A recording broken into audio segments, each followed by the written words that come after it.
Welcome to Happily Ever Aftermath, the podcast that explores the movies that influenced how we view love and romantic relationships. Yes, there will be spoilers. I'm your host, Diana Rodriguez-Gonard. I see a beautiful woman with a good heart who only has to open her eyes to realize that everything she ever wanted, she already has. We're talking about The Preacher's Wife from 1996, and I'm very happy to welcome back Steffi from the YouTube channel In My Humble Opinion. Hi!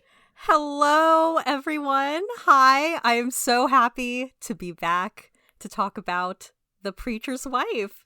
Yes! With one of my favorite people in the entire universe who have ever existed. I mean, you're talking about Whitney Houston, right? I am talking about Whitney Houston, but you're great too. No, we're talking about two different plateaus. I mean, I don't know if I'm a plateau. We're talking about, like, I am overwhelmed by the praise. Thank you.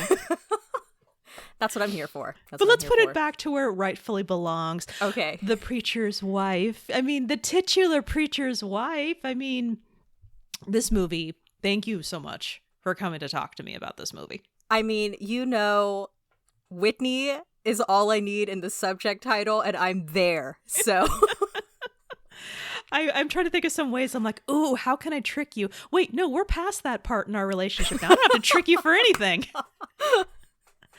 Oh my goodness. Okay. So The Preacher's Wife. For those of you unfamiliar, well, you've already gotten a basic piece of, it stars Whitney Houston. And for those of you who are completely unfamiliar, from the IMDb description, it says an angel comes to earth to help a preacher save his church and his family. And while one might easily assume that, if anyone's going to be saving anything and is an angel, it could be Whitney Houston, but it is starring Denzel Washington as Dudley. And I think that is an adorable name for an angel. I know. I think that's kind of wonderful. Whitney Houston, Courtney B Vance, which I will admit wholeheartedly my exposure has just been, Law and Order, Criminal Intent. That's just Courtney B Vance. And I'm just like, oh, he's going to bring down the law. Here it comes. Right. Yeah. As far as for me, Courtney B Vance, I think of People versus O.J. Simpson because he played Johnny Cochran in that. Wow. But it's kind of like same legal world, and he has a little legal moment in The Preacher's Wife too. So right. Oh, right. But no, he does an excellent job of being a very, very interesting character, which we'll get to in a minute. But total shout out to the rest of the cast: Gregory Hines, Jenifer Lewis, Loretta Devine, Justin Pierre Edmund, who plays the little kid, Jeremiah, and then also Lionel Richie. So yes, with his jazzy accent.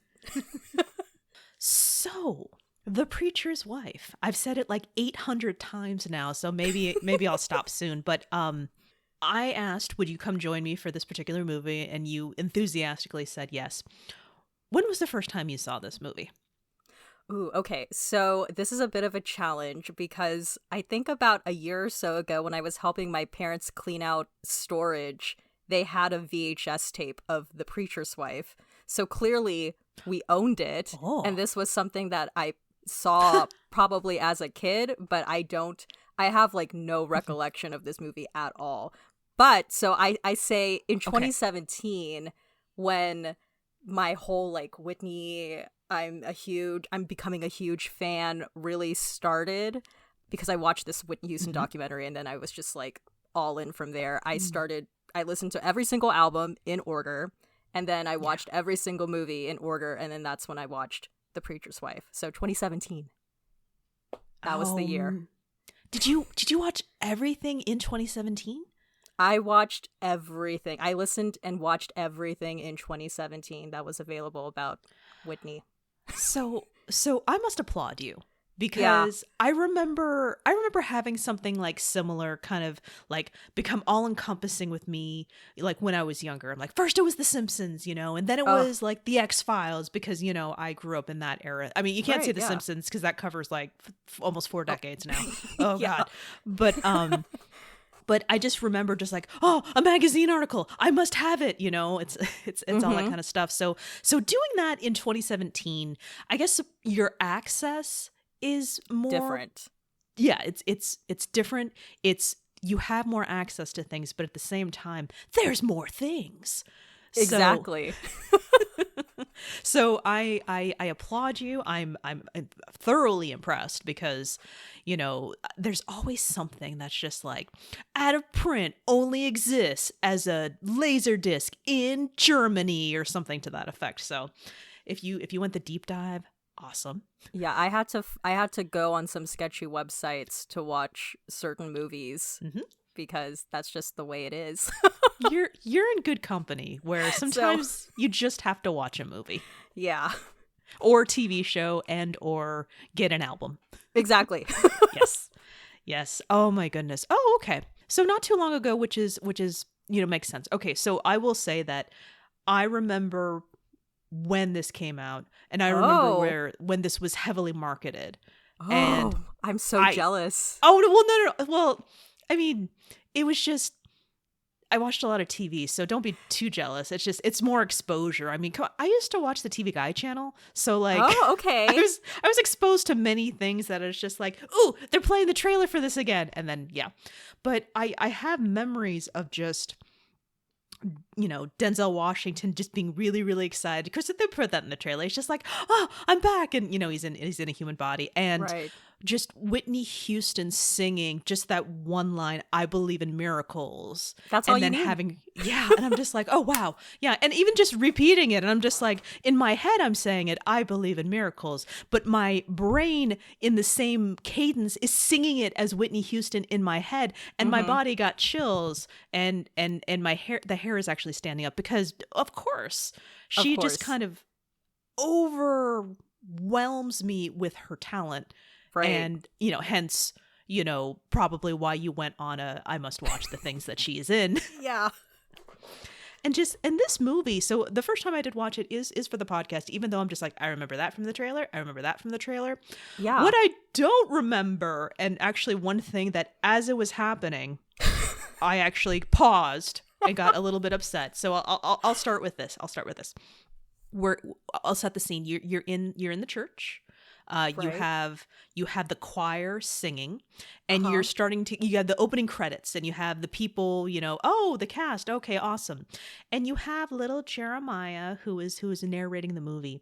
And I'm trying to get a sense of who is whom, because I'm like, I know that actor. Okay. Right.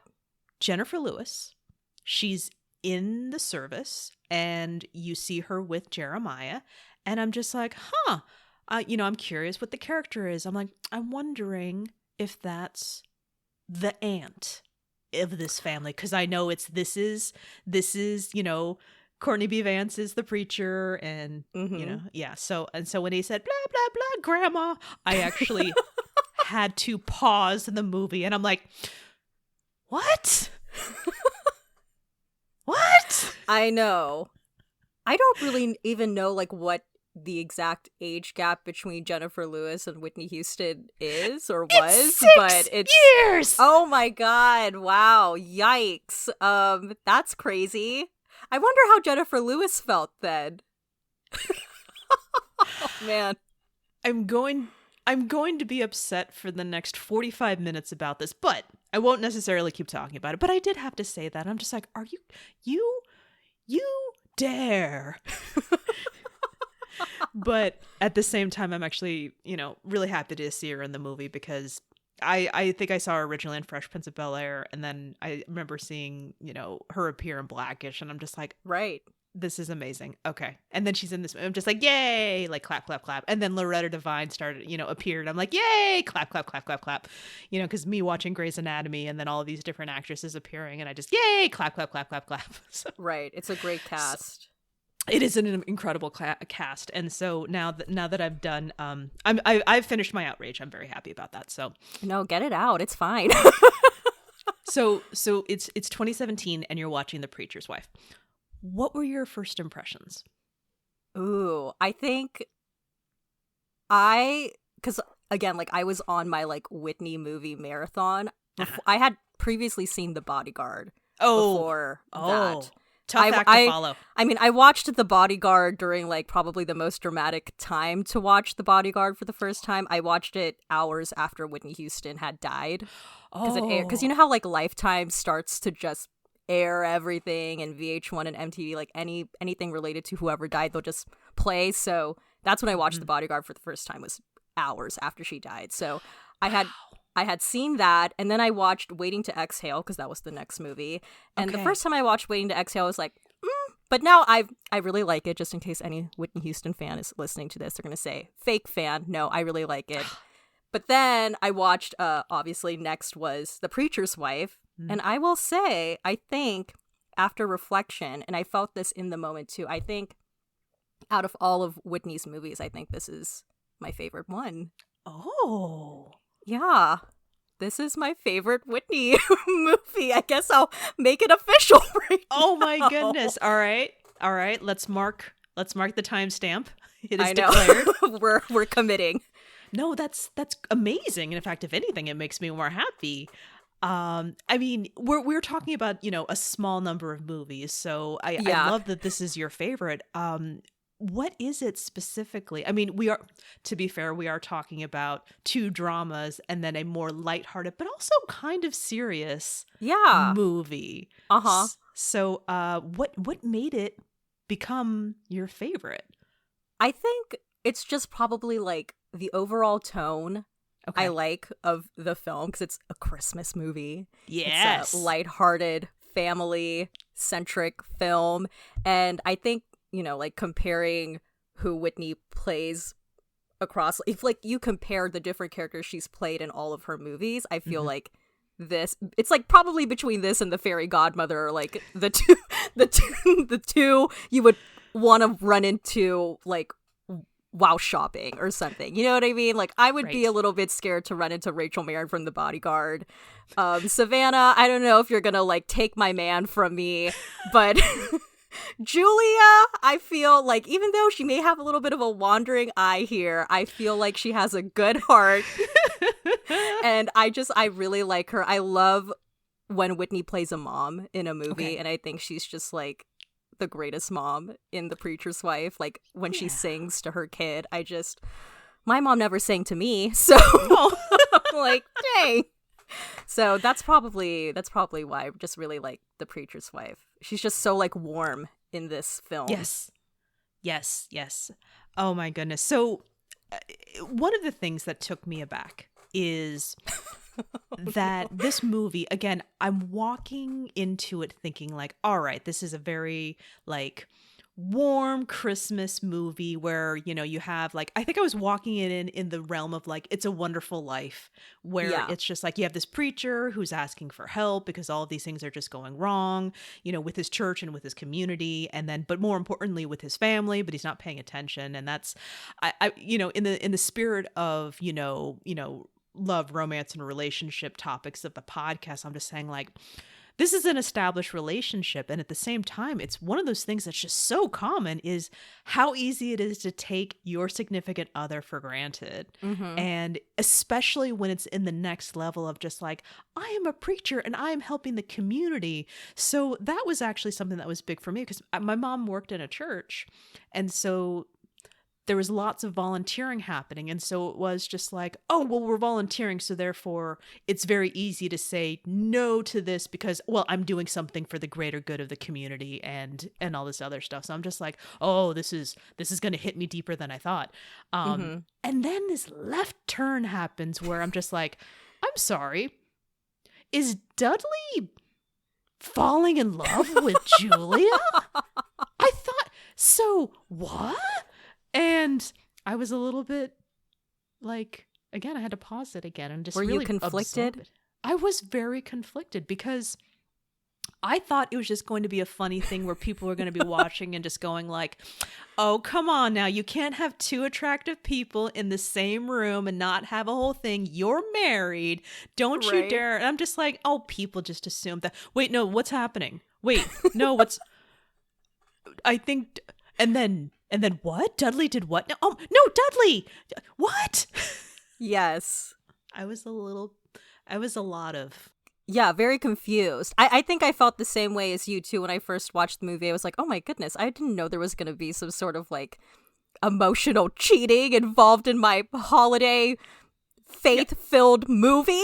Yes, But I mean, I know that people have feelings, and I can't speak for angels, but this movie has taught me that angels are apparently very easily overtaken by. I mean, it's very emotional. I mean, let's be perfectly honest. Like when it comes to watching, two people in a romantic relationship have struggles, it's very easy to find yourself looking for comfort in people who are there for you. mm-hmm. I don't want to be tipping my hat too far, so I'll speak in generic terms of like relationships, and it's just like, yeah, I mean, you look and you're having a good time with somebody, they take you out dancing. I mean, no. I feel like there were different parts in this movie where Courtney B Vance's character was practically giving his wife away. Yes. And when that person looks like Denzel Washington, I mean...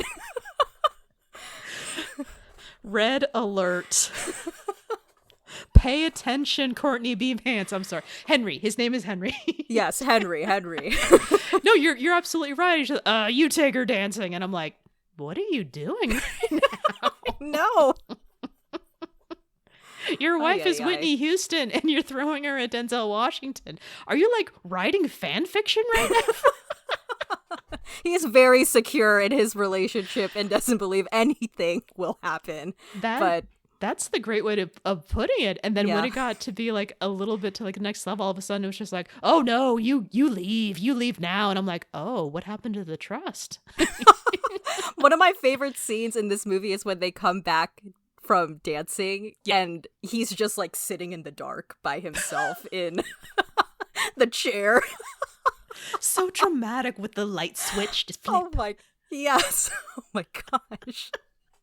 No, you're absolutely right. It is interesting because everything just feels extra heightened, and I know it's supposed to be for the sake of a movie like this. I mean, this is directed by Penny Marshall, and for some reason I was having this like flip back and forth between like Gary Marshall, Pretty Woman, Penny Marshall, League of Their Own. So everything is just like 90s, heightened, what have you, and it feels funny by regular standards, where things are just so much more subtle and just like they're not holding our hand and doing this whole thing, and it's just like there actually had to be a scene where you have your eyes as Dudley imagining himself as Julia's husband in the photo of them, and I'm just like, oh, I guess I did need that because I was reading all of these things wrong, but at the same time, now that you did that, I don't like it even more.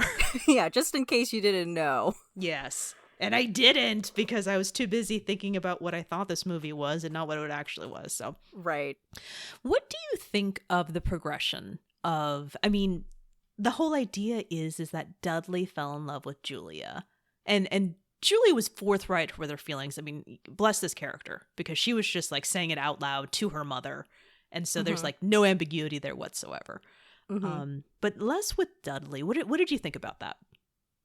In terms of like the progression of his character through the course of the film?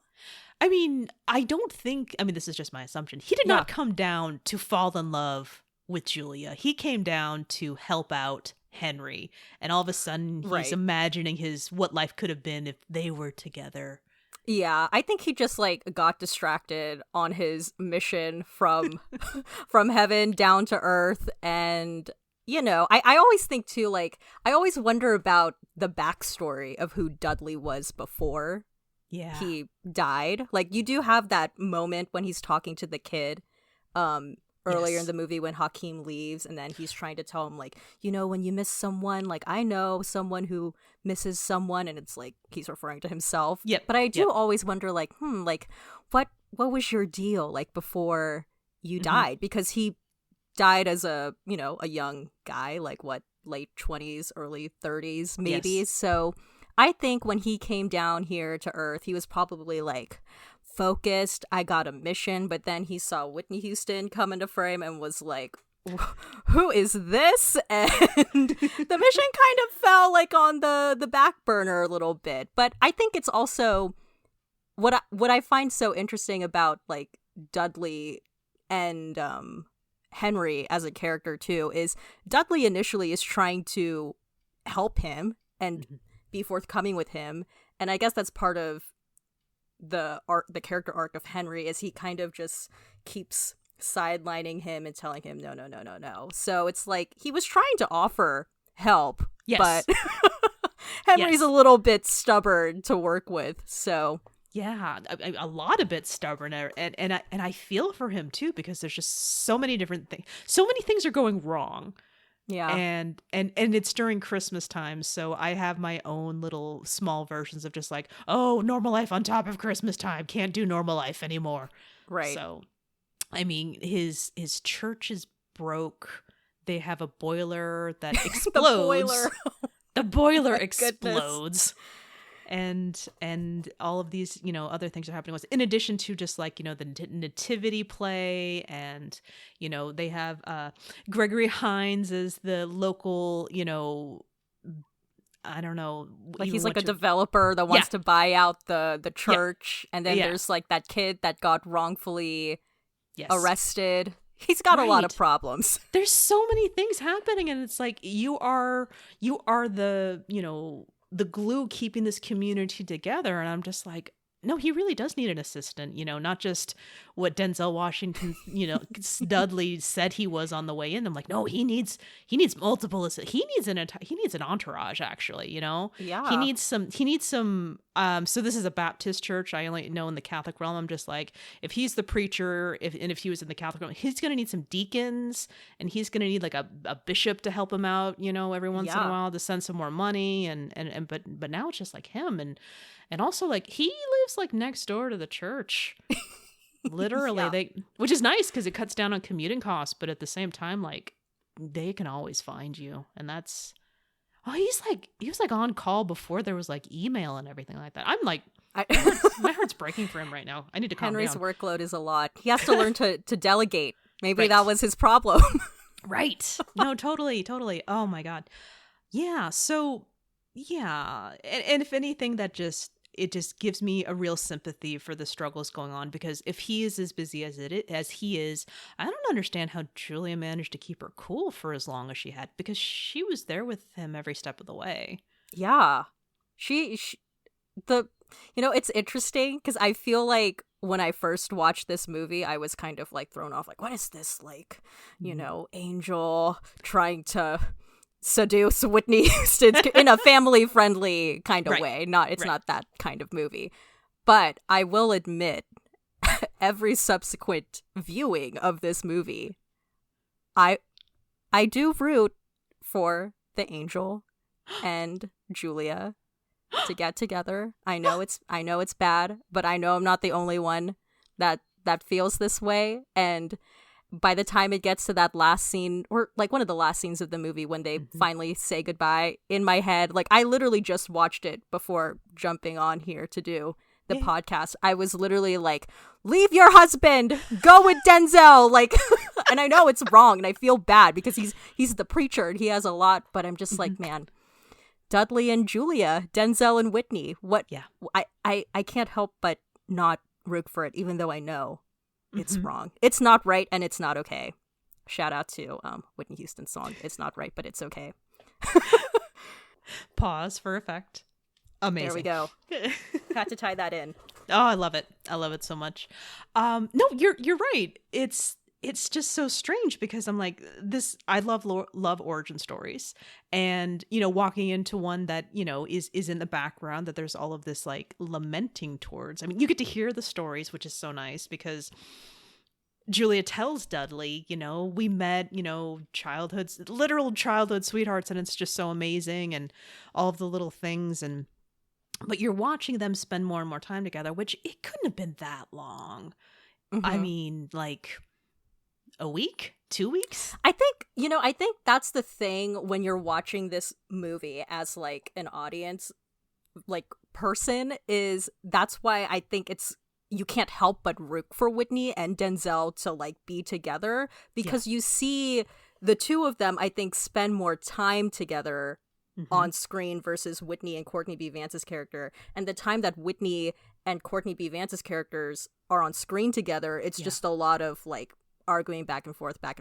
Whereas with Whitney and Denzel, it's a lot of these like sweet, lighthearted moments. So naturally, of course, I'm gonna want to see Whitney be happy with Denzel Washington, even though, again, I know it's wrong. We don't condone adultery. I mean, I believe one of the lines that Julia said to her mother, it's just like, she's just window shopping. Oh, I love that line. It's so funny. You better not have anything on layaway. It's so funny. I mean, absolutely. I'm thinking about it. I'm just like, first of all, brilliantly delivered, wonderful conversation. And again, I still thought it was just the gentle ribbing of, we see something there, and like, no, it's not there.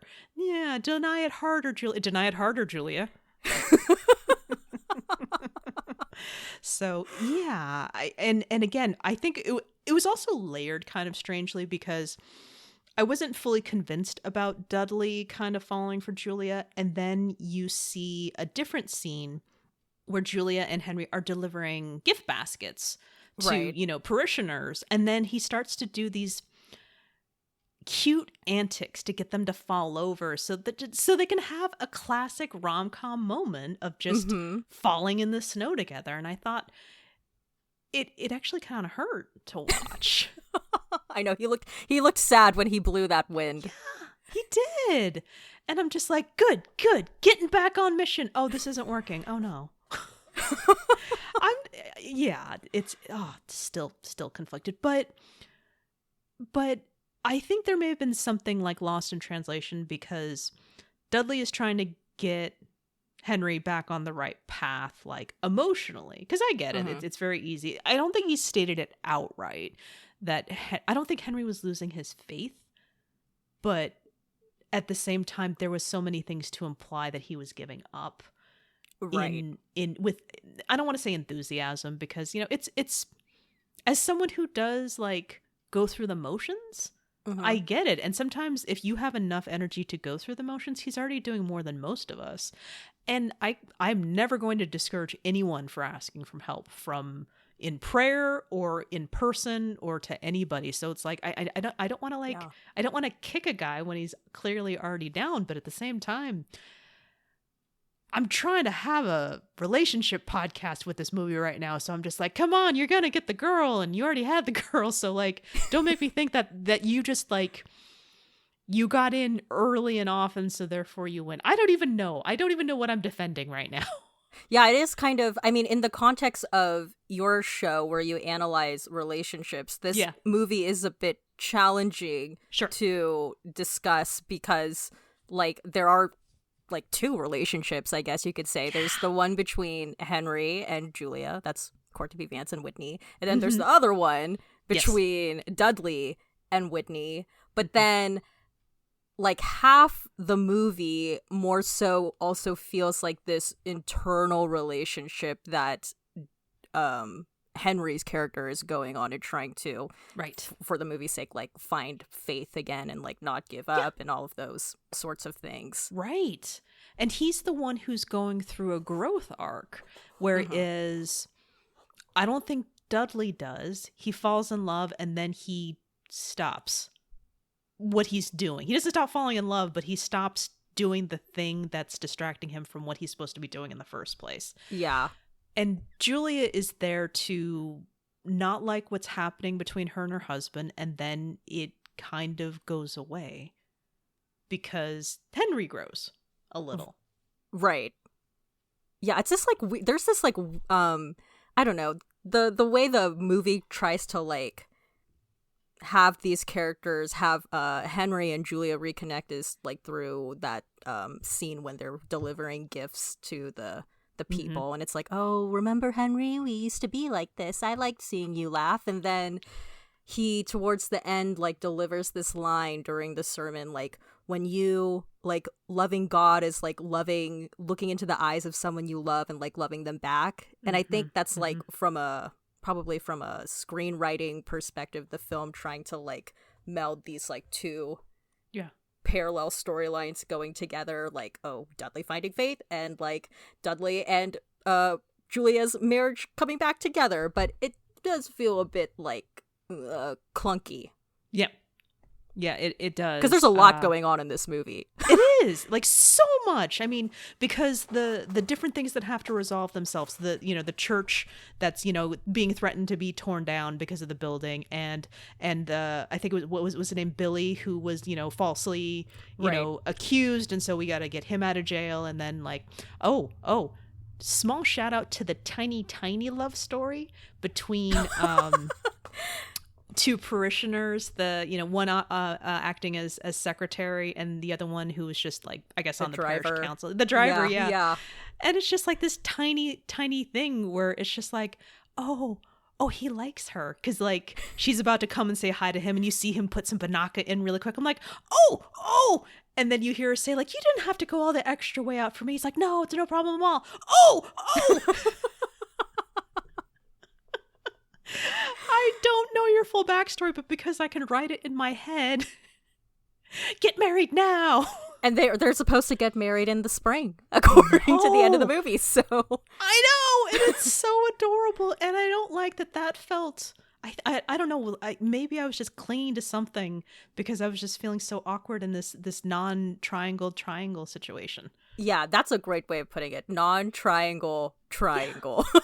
Right, exactly, because it's introduced in the beginning.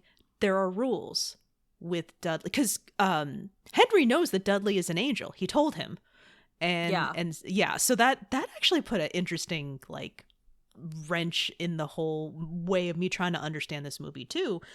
And then the last part of it was, one of the rules is that when Dudley's work was done, they would not remember what happened. Oh, so sad.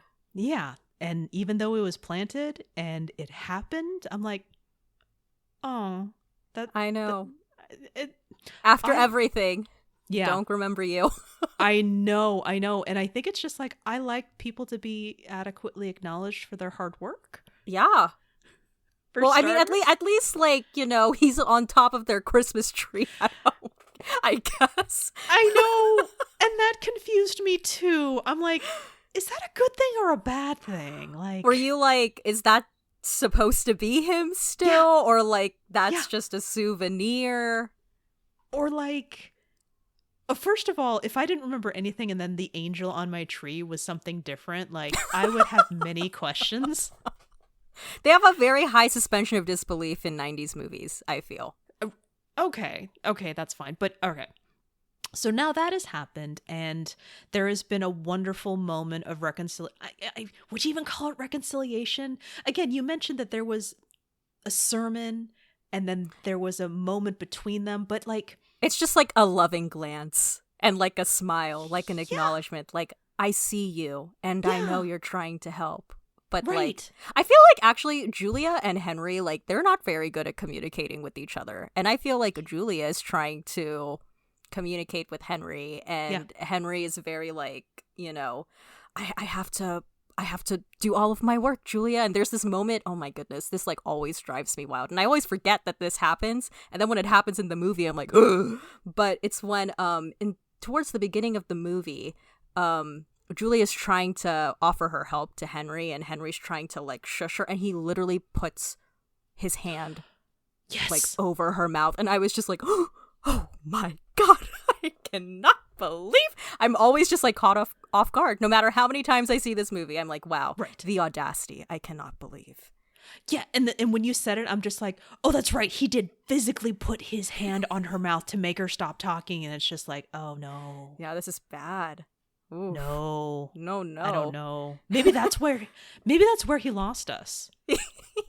So when you watch this movie, do you, like, after that point, were you, like, how did you feel about the Henry character? Were you still, like, kind of, like, open and empathetic to his, like, arc, or were you like, man, this guy, because he's kind of I mean, like, again, we understand, like, there's a lot coming at him, but he's very, like, Eeyore to me in this movie.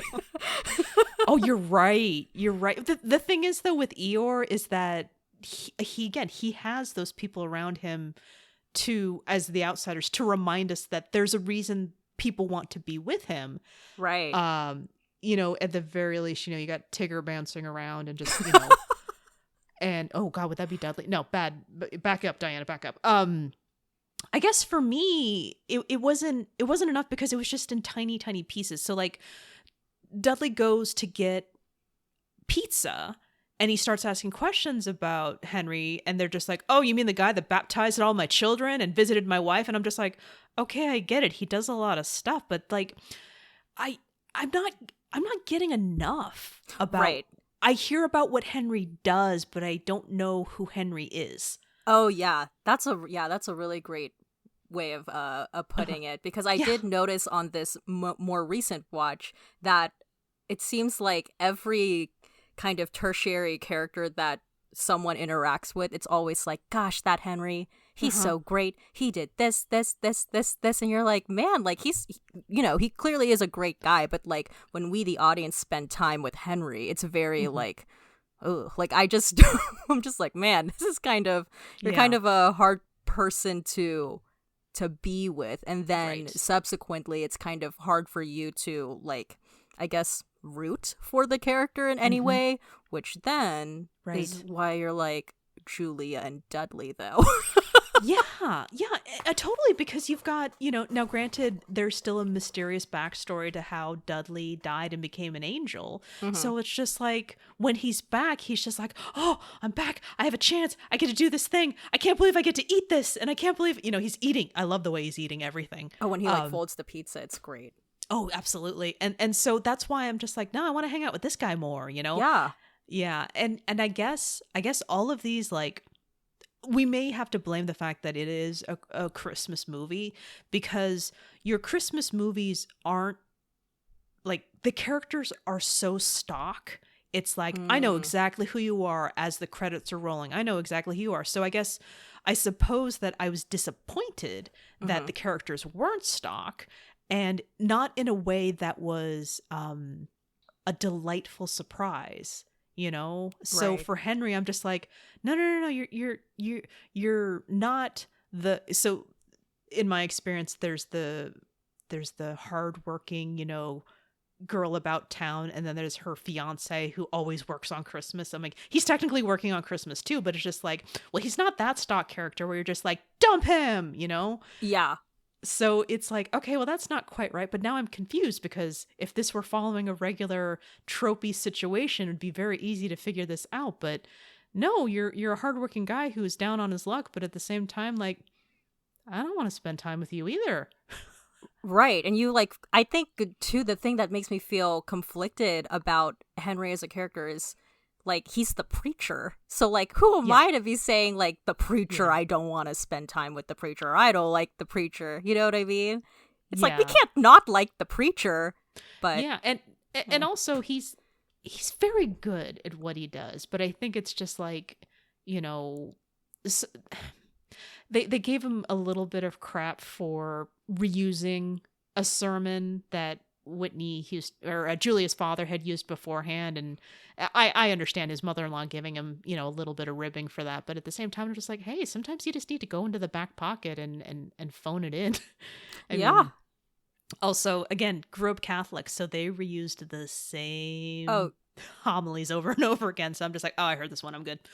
Yeah. I grew up Catholic too, so I completely understand that, and I feel like that's that's kind of like this subtext of Julia and Henry's relationship, like, that is really only addressed in one scene, but it kind of escalates to an argument, is when he kind of snaps at her and says, I can't live up to, maybe I'm not who your father is, or I can't live up to him. I was like, well, that was an interesting idea, but then it, like, goes away. But I feel like there's some, like, subtext in there of that dynamic. You're right. And sometimes I wonder if there was, like, some missing scenes that put more context into it. But I mean, this movie's a little bit over 2 hours long, so maybe they had to snip some pieces to give it more heart, because when he agrees to sell the church in, exchange for a boiler for the time being, she gets so mad and then complains to her mother, like, Daddy never would have made that decision without you. And her mom is immediately like, he did that all the time. And I'm like, oh, like, I thought it was going to be an interesting pedestal thing, but it just happened so quickly. And I'm like, I think there was more buildup that was, I'm wondering, do we need to go find the DVD and see if there's deleted scenes now? I don't know. I mean, I feel like if there were deleted scenes, maybe like a huge Whitney Houston stan would have put that on YouTube, because I haven't come upon any of those.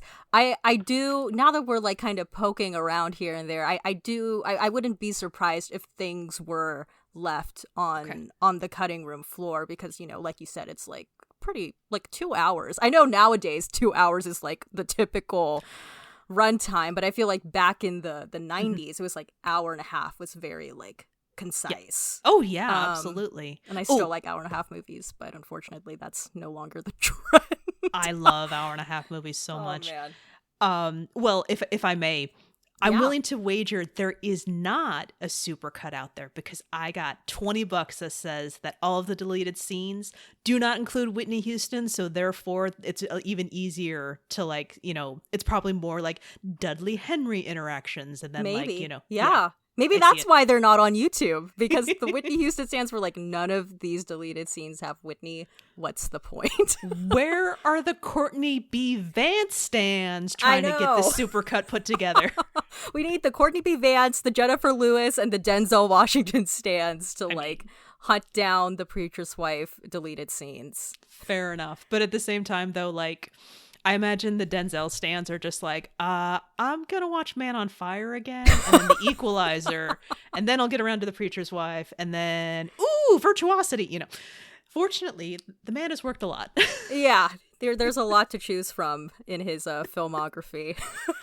That's another thing that makes me very happy. We did Much Ado About Nothing, and I'm just like, ooh, Denzel Washington movie. So, again, nice.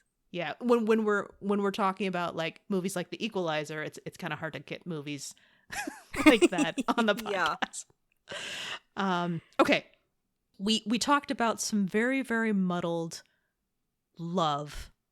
It's, you know, it's a marriage, it's a new person coming into your life, kind of interesting love, not triangle. So obviously Dudley has feelings for Julia based off of what we have seen. Would you say that he fell in love with Julia? Ooh. See, that's like the thing. Love is a very strong word. I don't know if the movie necessarily convinced me that Dudley or Julia like fell in love with each other, but if anything, it did convince me that there were feelings there and that they liked each other to some degree. But I don't know if I would necessarily say like it was full on like love. And I also, you know, you have to consider the fact too that like Dudley hasn't been on Earth for quite some time. You know, he's very like Earth life deprived. So like the first like, you know, if the first woman you see back after being gone for I don't know how long is Whitney Houston, your eyes are like boom, boom, boom, let's go. So I mean, absolutely. I don't know if I would say he fell in love, but very much in like. Sure. Okay, that's great. And if that feels better, because I agree with you in that, you know, he was young when he died. He has this opportunity to be back on Earth. Like I said, he's eating food like crazy, taking it all in, you know, dancing and ice skating and doing all these things. I do appreciate the dance scene where he's just kind of like not really doing a great job on the dance floor. And I'm just like, no, I can watch this all day. I love their date. It's so fun. It is great. But what I think the most is that what I appreciated the most about him dancing is that he did not care. He enjoyed himself. And I fully appreciate that. I was convincing myself that because of the imagining himself as you know, the husband surrogate in the photo and everything like that, I think I was running with that too hard. But no, I think you're right. I think it's very easy to get wrapped up in somebody who is, you know, spending time with you. Because again, he was trying really hard to do his job, and he's just like, go spend time with my wife. You go away. I'm like, exactly. Okay. You take them shopping. You take her out dancing to the place where. Well, I mean, I don't think he specifically wanted him to take her there, but I mean, hey, but you left the door open, so right. And it's all the positives of like the Christmas season. It's just like, I'm gonna take the kid shopping, I'm going to take her out to lunch, I'm gonna take her dancing, I'm gonna take her ice skating. We don't have any money woes, we don't have anything to deal with, we're just gonna do the fun stuff. Who wouldn't be swept up in this lifestyle? Yeah. So if anything, I'm just glad Dudley came to his senses eventually. It's just like, okay, fine, I'm starting to get a little bit of cooperation from Henry, so I'll just start doing the whole like, oh, you fall together, now you love each other. So. Yeah. But she could be falling with me. Nope, Dudley, focus. Yep, get back, focus, redirect. Yeah. Exactly. Okay, that's good. I think you're right in that he got caught up in the being in the world. Ness. Okay. Mm-hmm. Okay. So considering that we've hit this point where the movie is over, the marriage is back on solid ground in that a wonderful sermon was given. There's a bright future for the church because Gregory Hines has just decided, you're right. I wasn't thinking about the community. We'll figure this out together. So that's there. The boiler is there. Billy is out of jail, and so they walk next to Dudley. Oh, thank you. Thank you for coming. And they don't know who he is. And sure enough, it's the end of the movie where he has fulfilled his duties, and so they do not know who he is. What happens? Well, Jeremiah gave us a little bit of narrative, but what happens after the narrative? Okay, so I think when I was answering this question, I jumped like too far into the future. Not possible. Not but possible. I feel so. Where I started was Jeremiah grows up and he takes over the church, which we saw that he had an interest in, like, you know, doing dad's sermons to the little nativity scene outside. So he does that. He has his own family, and I want to say he has a daughter. Okay. Instead of a son, he has a daughter. And in this future, I think he's going to kind of fall into like a similar habit that his dad did, where he just starts to, like, the world starts to weigh down on him and he's very like tunnel vision. Mm-hmm. So then Dudley comes back. Oh no. Dudley comes back and tries to help him out as, like, you know, now he's an adult. So the relationship is going to be a bit different. And now Dudley may be interacting with his daughter instead of him, like that sort of thing. So that's, I don't really know, like, in terms of what would then fill out the, like, the love triangle, not triangle storyline. Maybe that doesn't happen in this version of the future, but that's as far as I got. Oh, and then Hakeem, I feel like he probably works with kids. Like, maybe he runs a youth center or something. Julia and Henry, maybe they, like, visit for the holidays. I don't know if they necessarily remember Dudley when they see him, but there's, like, a small acknowledgement there. That's as far as I got in my fan fiction. No, that's the Preacher's fantastic. Wife sequel. Okay, that's fantastic. Okay. So this is wonderful, and I love that you did that, because now I have a follow-up question. Oh, okay. Okay. So you mentioned, you know, Henry and Julie coming back, and maybe there's a nod, but at the same time, at the end of this movie, there is nothing. So maybe something is unwrapped for the sake of the movie. In the end, Jeremiah knows who Dudley is, and he runs away, and he's constantly trying to convince his parents, no, this is what happened.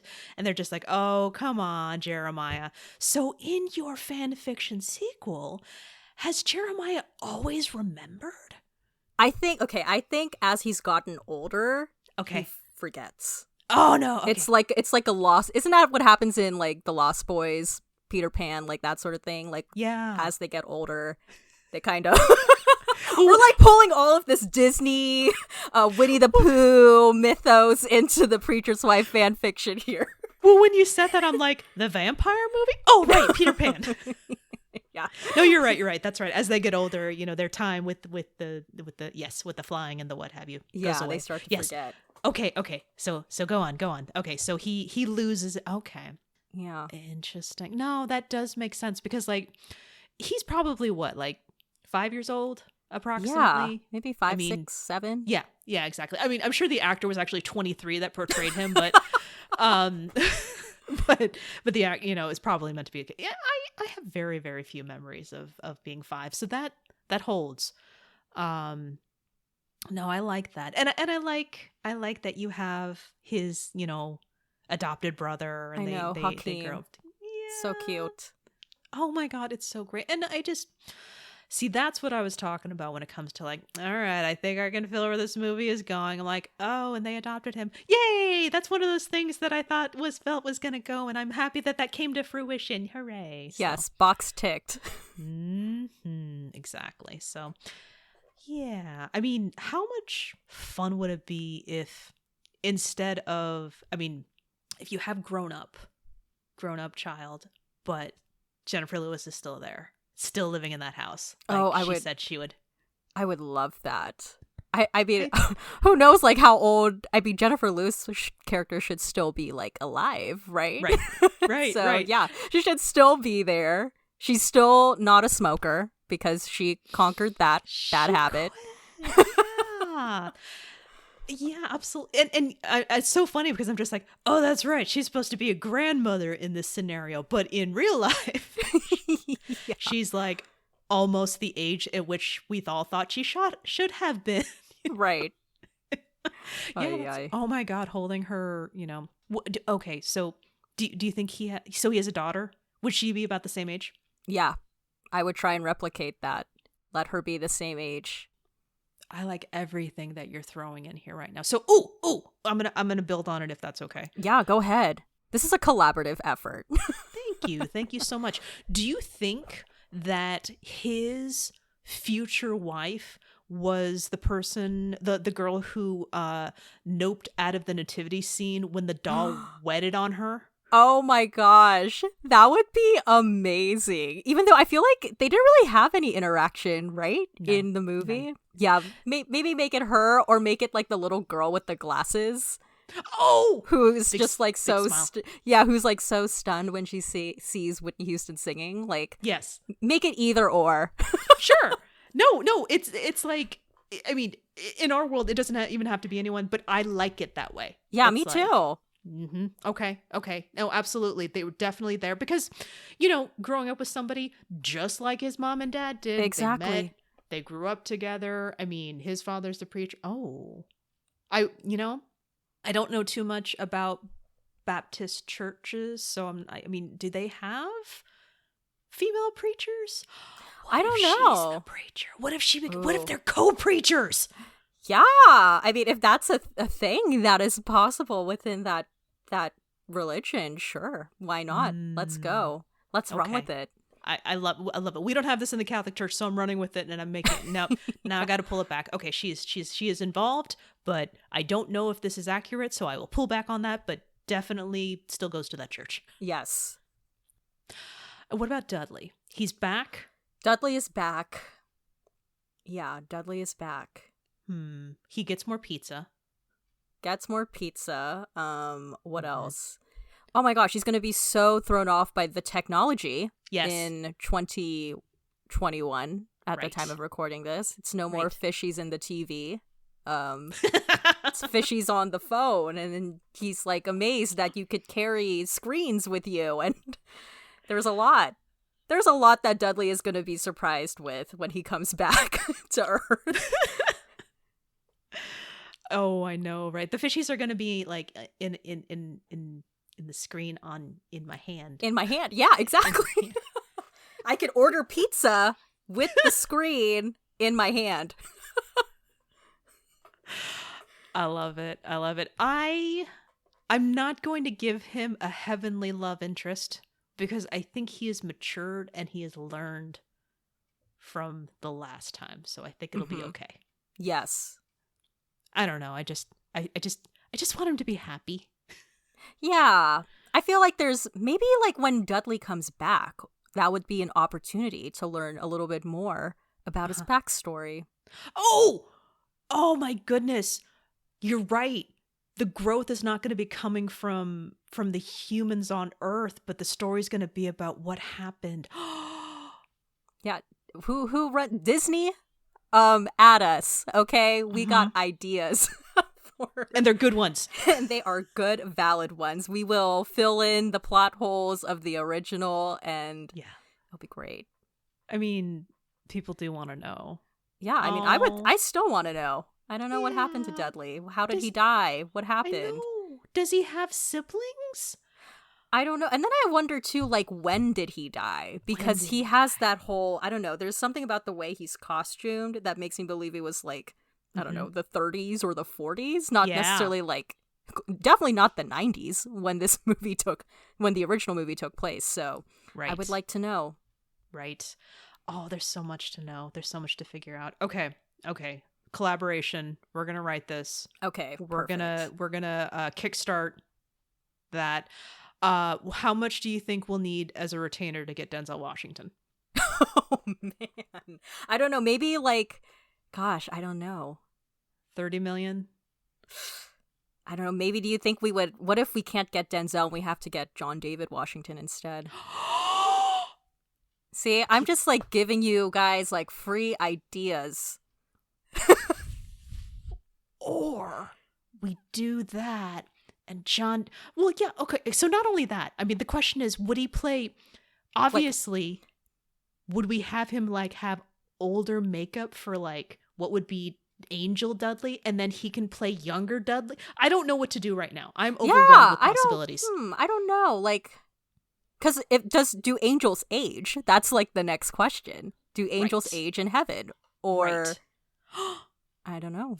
First of all, that's an album title, so write that down. Do angels age? Oh my goodness. Okay. You know what? We have said too much. This is gold. So we need to make this movie. Yes. And Kickstarter. Here we go. All right. So keep an eye for our Kickstarter appearing in the next few days. But more importantly, Steffi, this was amazing. Thank you so much. Of course. Always happy to talk. For talking about this movie, for talking about the what ifs, and creating what will be the most amazing franchise in the history of Disney. You hear me? Yeah, watch out, MCU. It's the Preacher's Wife universe. The PWU. The Preacher's Wife universe. Yes. Okay, so now that we've done that, can you let the listeners know where else they can find your amazing self? Okay, so you could find me on YouTube. I'm In My Humble Opinion. That's in with 2 N's. And then I also have a podcast called Diva Dailies where, you know, if you didn't get enough of me talking about Whitney here, I talk a lot about her over there. So go check that out. And yeah, it's been fun. I was very happy to come on and talk about The Preacher's Wife. Thank you. And also thank you for giving me a Whitney exclusive, because you didn't cover The Preacher's Wife on Diva Dailies. And so, nope. This is it. This is the first.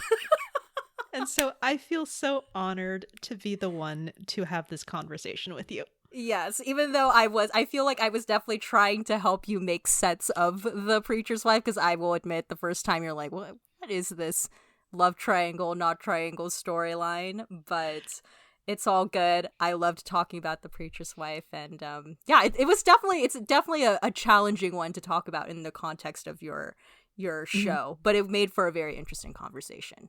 It was, and I think we did a great job, because there's still love, there was still confusion. How is that not real? That is 100% real. Yeah. Angels, you know, that's just something that got thrown in there. But at the same time, confusing, you know, not paying attention to your spouse, all real, all relevant, love it. Right. And as for us, if you would like to learn more about our new Kickstarter project, you can find us on Twitter and Instagram at HEAMCast. That's HEAMCAST. Facebook at Happily Ever Aftermath. And any long form thoughts on what you want to talk about Preacher's Wife or how amazing you think that Steffi is, I'll definitely forward it if you email us at contact@heamcast.com. Yes. Oh my goodness. So, thank you for being part of making a Whitney Wonderland. Yes, I'm always here to help it make it a Whitney Wonderland. Oh my God. All right. Until next time, may your aftermath be happy.